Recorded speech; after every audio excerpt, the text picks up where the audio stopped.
আমি সুকেন্দু, সবাইকে স্বাগত আমার ইউটিউব চ্যানেলে। আজকের ভিডিওটিতে আমরা 2021-22 সালের এবিটি এর টেস্ট পেপারের ক্লাস 10-এর জিওগ্রাফির অবজেক্টিভ সলভ করব। তো আজকের আমরা পেজ নাম্বার 121 এর অবজেক্টিভ সলভ করব। তাহলে চলো শুরু করা যাক। তো প্রথমেতে যে প্রশ্নটি রয়েছে তাতে বলা হয়েছে যে প্রক্রিয়ায় বিভিন্ন প্রাকৃতিক শক্তি ভূপৃষ্ঠের উপর কাজ করে ভূমিরূপের পরিবর্তন ঘটায় তাকে কি বলে। তো এখানে চারটে অপশান আছে। তো সঠিক উত্তরটি হবে বহির্জাত প্রক্রিয়া, কারণ প্রশ্নেতে বলা হয়েছে যে প্রাকৃতিক শক্তি ভূপৃষ্ঠের উপর কাজ করে।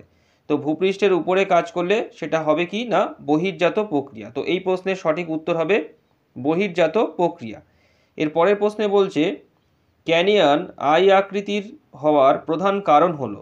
তো এখানে যে চারটে অপশান রয়েছে, প্রথমেতে বলা হয়েছে নদীর নিম্নক্ষয়, দ্বিতীয়তে বলা হয়েছে ভূমির খাড়া ঢাল, 3 নম্বরেতে বলা হয়েছে বৃষ্টিহীন শুষ্ক মরু অঞ্চল এবং 4 নম্বর অপশানেতে বলা হয়েছে নদীর পার্শ্বক্ষয়। তো এখানেতে সঠিক উত্তরটি হবে বৃষ্টিহীন শুষ্ক মরু অঞ্চল। তো বৃষ্টিহীন শুষ্ক মরু অঞ্চল হওয়ার জন্য কি হয় না, প্রধান নদীতে উপনদীর সংখ্যাটা কম থাকে, যে কারণেতে নদী উপত্যকার পার্শ্বক্ষয়টা কম হয় আর নিম্নক্ষয়টা তুলনামূলক বেশি হতে থাকে। আর সেই কারণেতেই কিন্তু শুষ্ক অঞ্চলেতে, বৃষ্টিহীন শুষ্ক মরু অঞ্চলেতে এই নদী উপত্যকা ইংরাজি আই আকৃতির হয়ে থাকে এবং যাকে আমরা বলি ক্যানিয়ন। এরপরের প্রশ্ন বদ্রীনাথের কাছে অবস্থিত নীলকণ্ঠ একটি। তো এখানেতে মানে নীলকণ্ঠ এটা কিসের উদাহরণ জানতে চাওয়া হয়েছে। তো এখানে চারটে অপশান দিয়েছে এরিটি, পিরামিড চূড়া, সার্ক আর ঝুলন্ত উপত্যকা। তো এর সঠিক উত্তরটি হবে পিরামিড চূড়া। তো নীলকণ্ঠ একটি পিরামিড চূড়ার উদাহরণ।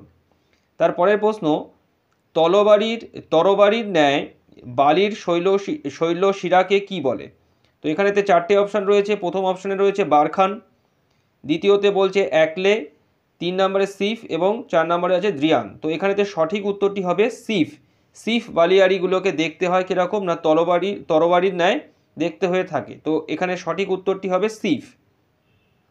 পরের প্রশ্ন নীলনদের বদ্বীপটির আকৃতি।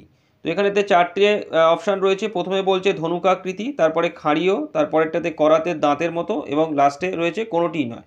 তো নীলনদের যে বদ্বীপ সেই বদ্বীপের আকৃতি কীরকম না ধনুক আকৃতির হয়ে থাকে। তো এর সঠিক উত্তরটি হবে ধনুক আকৃতি। তারপরের প্রশ্ন ট্রান্স বা তেথিস হিমালয়ের সর্বোচ্চ শৃঙ্গ হলো। তো ট্রান্স বা তেথিস হিমালয়ের সর্বোচ্চ শৃঙ্গ হচ্ছে লিও পারগেল। তো সঠিক উত্তর লিও পারগেল। এর পরের প্রশ্ন ভারত ও আফগানিস্তানের মধ্যবর্তী সীমারেখা হলো। তো ভারত ও আফগানিস্তানের মধ্যে সীমারেখা কী নামে পরিচিত না ডুরান্ট লাইন নামে পরিচিত। তো এই প্রশ্নটার সঠিক উত্তর হবে ডুরান্ট লাইন। এর পরের প্রশ্ন লোকটাক হ্রদ যে রাজ্যে অবস্থিত। তো এর সঠিক উত্তর হচ্ছে মণিপুর। লোকটাক হ্রদ হচ্ছে মণিপুরেতে অবস্থিত। এর পরের প্রশ্ন ভারতের ক্ষুদ্রতম কেন্দ্রশাসিত অঞ্চলটি হলো। তো ভারতের ক্ষুদ্রতম কেন্দ্রশাসিত অঞ্চল হচ্ছে লাক্ষাদ্বীপ। মানে আয়তনের দিক থেকে ভারতবর্ষের ক্ষুদ্রতম কেন্দ্রশাসিত অঞ্চল হচ্ছে লাক্ষাদ্বীপ। তো এই যে প্রশ্নটা, এই প্রশ্নের সঠিক উত্তর হবে লাক্ষাদ্বীপ। তারপরের প্রশ্ন পূর্ব হিমালয়ের একটি গিরিপথের নাম হলো। তো পূর্ব হিমালয়ের একটি গিরিপথ হচ্ছে নাথুলা। নাথুলা গিরিপথ হচ্ছে পূর্ব হিমালয়ের একটি গিরিপথের নাম। এরপরের প্রশ্ন পশ্চিম উপকূলের উপহ্রদগুলিকে বলা হয়। তো পশ্চিম উপকূলের উপহ্রদগুলিকে কি বলা হয়। তো এখানে চারটে অপশান আছে তাল, ধান, কয়াল আর প্লায়া। তো সঠিক উত্তরটা হবে কয়াল। পশ্চিম উপকূলের যে লবণাক্ত যে উপহ্রদগুলো অবস্থিত সেই উপহ্রদগুলোকে সেখানকার স্থানীয় ভাষায় বলা হয় কয়াল। এরপরের প্রশ্ন ধোঁয়াধর জলপ্রপাতটি অবস্থিত। তো ধোঁয়াধার জলপ্রপাত কোন নদীর উপরে অবস্থিত। তো এর চারটে যে অপশান আছে তাতে বলা হয়েছে কি নর্মদা, মহানদী, তাপ্তি এবং সোন। তো এর সঠিক উত্তর হবে নর্মদা। নর্মদা নদীর উপরেতে এই ধোঁয়াধার জলপ্রপাতটি অবস্থিত। এর পরের প্রশ্ন কৃষ্ণ মৃত্তিকা সৃষ্টি হয়েছে। তো কৃষ্ণ মৃত্তিকা মানে কালো মাটি যেটাকে আমরা বলি। তো কৃষ্ণ মৃত্তিকা সৃষ্টি হয়েছে কোন, এখানে চারটে অপশান আছে। প্রথমে বলছে গ্রানাইট, তারপরে নিশ, তারপর ব্যাসল্ট এবং তারপরে রয়েছে বেলে পাথর। তো কোন শিলা থেকে কৃষ্ণ মৃত্তিকা বা কালো মাটি সৃষ্টি হয়ে থাকে। তো এর সঠিক উত্তরটা হবে ব্যাসল্ট। ব্যাসল্ট শিলা আবহবিকারগ্রস্ত হয়ে তৈরি করে হচ্ছে কৃষ্ণ মৃত্তিকা। তারপরের প্রশ্ন চন্দন গাছ জন্মায়। তো চন্দন গাছ কোথায় জন্মায়। এখানে চারটে অপশান রয়েছে শুষ্ক পর্ণমোচী, আর্দ্র পর্ণমোচী, সরলবর্গীয় আর চিরহরিৎ। তো এর সঠিক উত্তরটা হবে চিরহরিত অরণ্যে। চিরহরিত অরণ্যতে চন্দন গাছ জন্মায়। এর পরের যে পার্টটা রয়েছে সেই পার্টটাতে রয়েছে শুদ্ধ অশুদ্ধ নির্ণয় করো, অর্থাৎ নিচের বাক্যগুলি শুদ্ধ হলে পাশে সু এবং অশুদ্ধ হলে পাশে অ লেখো। তো এখানেতে প্রথম যে প্রশ্নটা রয়েছে তাতে বলছে যে নিউ মুর দ্বীপটি হলদি নদীর মোহনায় অবস্থিত। এটা ঠিক না ভুল, মানে শুদ্ধ না অশুদ্ধ? তো এটা অশুদ্ধ আছে। নিউ মুর দ্বীপটি হচ্ছে হলদি নদীর তীরে, মানে হলদি নদীর মোহনাতে অবস্থিত নয়। এর সঠিক উত্তরটা হচ্ছে হাড়িয়াভাঙা নদী বলে একটা নদী আছে, সেই নদীর তীরেতেই কিন্তু বা সেই নদীর মোহনাতেই কিন্তু এই নিউ মুর দ্বীপটি কিন্তু অবস্থিত। তাহলে এই যে উত্তরটা বা এই প্রশ্নটি রয়েছে, অর্থাৎ নিউ মুর দ্বীপটি হলদি নদীর মোহনায় অবস্থিত, তো এটা অশুদ্ধ হবে। আর এর সঠিক উত্তরটা হচ্ছে হাড়িয়াভাঙা নদীর মোহনাতে এই নিউ মুর দ্বীপটি অবস্থিত। তারপরের প্রশ্ন, দুটি কেটলের মধ্যবর্তী উঁচু অংশকে বলে নব। তো এটা শুদ্ধ হবে। এর পরের প্রশ্ন হচ্ছে আশ্বিনের ঝড় দেখা যায় অক্টোবর নভেম্বর মাসে। তো এই প্রশ্নটাও শুদ্ধ হবে। তারপরের প্রশ্ন, বিহার ও ছত্তিশগড় রাজ্যে ক্রান্তীয় চিরহরিত বনভূমি দেখা যায়। তো এইটা অশুদ্ধ। ক্রান্তীয় চিরহরিত বনভূমি ভারতবর্ষের কেরালা রাজ্যেতে দেখতে পাওয়া যায় এবং আন্দামান নিকোবর যে কেন্দ্রশাসিত অঞ্চল রয়েছে, ভারতবর্ষের একটি অন্যতম দ্বীপও বলা হয়, মানে ভারতবর্ষের একটি অন্যতম দ্বীপও। তো সেইখানেতে কিন্তু এই ক্রান্তীয় চিরহরিত বনভূমি কিন্তু সৃষ্টি হয়েছে। তো বিহার ছত্তিশগড়েতে কিন্তু ক্রান্তীয় চিরহরিত বনভূমি কিন্তু দেখা যায় না। এই প্রশ্নটা কিন্তু অশুদ্ধ হবে। এবং যদি রাজ্যের দিক থেকে বলা হয় তাহলে কেরালা রাজ্যে হচ্ছে এই ক্রান্তীয় চিরহরিত বনভূমি কিন্তু দেখতে পাওয়া যায়। এটা অশুদ্ধ হবে। তারপরের প্রশ্ন হচ্ছে দুর্গাপুর স্টিল প্ল্যান্টের প্রয়োজনীয় চুনাপাথর আসে রানীগঞ্জ থেকে। তো এটাও কিন্তু অশুদ্ধ, কারণ রানীগঞ্জ থেকে দুর্গাপুর স্টিল প্ল্যান্টেতে কয়লা আসে। তো এটা কিন্তু অশুদ্ধ হবে। তারপরের প্রশ্ন, পেট্রোরসায়ন শিল্পকে আধুনিক শিল্প দানব বলা হয়। তো এটা ঠিক, কারণ পেট্রোরসায়ন শিল্পকে আধুনিক শিল্প দানব বলা হয়ে থাকে বা উদীয়মান শিল্পও কিন্তু বলা হয়ে থাকে। তো সেই কারণেতে কিন্তু এই প্রশ্নের উত্তরটা কিন্তু সঠিক হবে, অর্থাৎ শুদ্ধ হবে।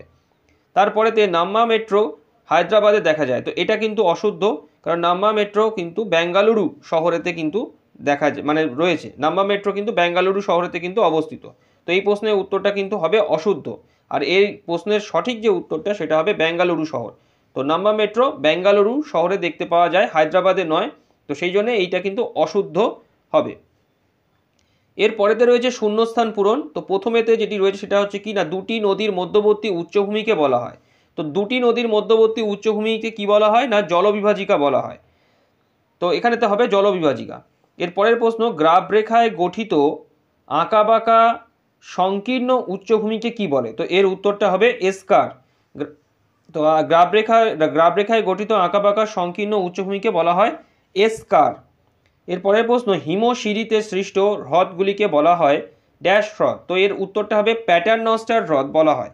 হিমশিরিতে যে সমস্ত হ্রদগুলো তৈরি হয়ে থাকে সেগুলোকে বলা হয় প্যাটার্নস্টার হ্রদ। তারপরে প্রশ্ন, আরাবল্লী সর্বোচ্চ শৃঙ্গ ড্যাশ। তো এটা খুবই ইম্পর্টেন্ট প্রশ্ন এবং আমরা প্রত্যেকেই জানি যে আরাবল্লী পর্বতের যে সর্বোচ্চ শৃঙ্গ সেটার নাম হচ্ছে গুরু শিখর। তো আরাবল্লী পর্বতের সর্বোচ্চ শৃঙ্গ হচ্ছে গুরু শিখর। এরপরের প্রশ্ন, কেরালার মালাবার উপকূলের বালিয়াড়িকে স্থানীয় ভাষায় কি বলা হয়? তো এর উত্তর হবে থেরিস। কেরালার মালাবার উপকূলের বালিয়াড়িগুলোকে সেখানকার স্থানীয় ভাষায় বলা হয় থেরিস। তারপরের প্রশ্ন, ভারতের সর্বনিম্ন সাক্ষরতা রাজ্য। তো ভারতবর্ষের সবথেকে কম সাক্ষরতার হার লক্ষ্য করতে পারা যায় বিহারেতে। বিহার হচ্ছে ভারতবর্ষের সবথেকে মানে সর্বনিম্ন সাক্ষরতা হারযুক্ত রাজ্য। তো এই প্রশ্নের উত্তরটা হবে বিহার। তারপরে প্রশ্ন, পশ্চিমবঙ্গের প্রধান তথ্য প্রযুক্তি শিল্প কেন্দ্রটি হলো। তো এর উত্তর হচ্ছে সল্ট লেক। সল্ট লেক হচ্ছে পশ্চিমবঙ্গের প্রধান তথ্য প্রযুক্তি শিল্প কেন্দ্র। এরপরেতে রয়েছে একটি বা দুটি শব্দে উত্তর দাও। তো প্রথম প্রশ্নে রয়েছে শুষ্ক অঞ্চলের গিরিখাতগুলিকে কি বলে? তো এর উত্তর হবে ক্যানিয়ন, যেটা আই আকৃতির হয়ে থাকে এবং যেটা শুষ্ক মরু অঞ্চলেতে তৈরি হয়ে থাকে। তো এই প্রশ্নের উত্তরটা হবে যে শুষ্ক অঞ্চলের গিরিখাতগুলিকে বলা হয় হচ্ছে ক্যানিয়ন। এরপরের প্রশ্ন, বহির্ধৌত সমভূমি নদী দ্বারা বিচ্ছিন্ন হলে তাকে কি বলে? তো এর উত্তরটা হবে ভ্যালি ট্রেন। ভ্যালি ট্রেন, বহির্বিধৌত সমভূমি নদী দ্বারা বিচ্ছিন্ন হলে তাকে বলা হয় ভ্যালি ট্রেন।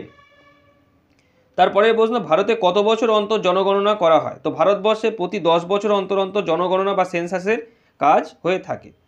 তারপরের প্রশ্ন, কোন সড়ক পথের মাধ্যমে দিল্লি, মুম্বাই, চেন্নাই ও কলকাতা যুক্ত হয়েছে? তো এটা সোনালী চতুর্ভুজ যে রাস্তাটা রয়েছে, যে সড়ক পথ, সেই সড়ক পথের মাধ্যমেতে কিন্তু এই দিল্লি, মুম্বাই, চেন্নাই ও কলকাতা এই চারটে ভারতবর্ষের চারটে মহানগরকে কিন্তু সংযুক্ত করা হয়েছে, এবং যে রাস্তার মাধ্যমে এটা সংযুক্ত করা হয়েছে বা সড়ক পথের মাধ্যমে, তার নাম হচ্ছে সোনালী চতুর্ভুজ। এর পরের প্রশ্ন, ভারতের একমাত্র উপকূলের লৌহ ইস্পাত শিল্পকেন্দ্রের নাম কি? তো এর উত্তর হচ্ছে বিশাখাপত্তনম। তারপরের প্রশ্ন, শিকড় আলগা শিল্প কাকে বলে? তো এর উত্তর হচ্ছে কার্পাস বয়ন শিল্পকে বলা হয় শিকড় আলগা শিল্প। তারপরে প্রশ্ন, পূর্ব রেলের সদর দপ্তর কোথায় অবস্থিত? এর উত্তর হবে কলকাতাতে, অর্থাৎ পূর্ব রেলের সদর দপ্তর কলকাতাতে অবস্থিত। এরপরে বাম দিকের সঙ্গে ডান দিকের মিলিয়ে লেখো, অর্থাৎ স্তম্ভ মেলানো। তো প্রথমেতে রয়েছে দেখো লোকটাক, তো লোকটাক এখানেতে মিলবে হচ্ছে মণিপুরের সঙ্গে, কারণ লোকটাক হ্রদটি মণিপুরেতে অবস্থিত। তারপরে প্রশ্ন, বিশাখাপত্তনম, তো বিশাখাপত্তনম হচ্ছে একটি বন্দর শহর। তারপরেতে হচ্ছে আঁধি, আঁধি হচ্ছে রাজস্থান, অর্থাৎ গ্রীষ্মকালেতে রাজস্থানেতে এই আঁধি নামক এই ধূলিঝড়টি কিন্তু হয়ে থাকে, তো আঁধির সঙ্গে রাজস্থান মিলবে। আর রয়েছে ইসরো, ইসরো হচ্ছে ভারতের রকেট উৎক্ষেপণ সংস্থা। তো আজকের ভিডিওটি আমি এখানেতেই শেষ করছি। সবাই ভালো থেকো, থ্যাংক ইউ।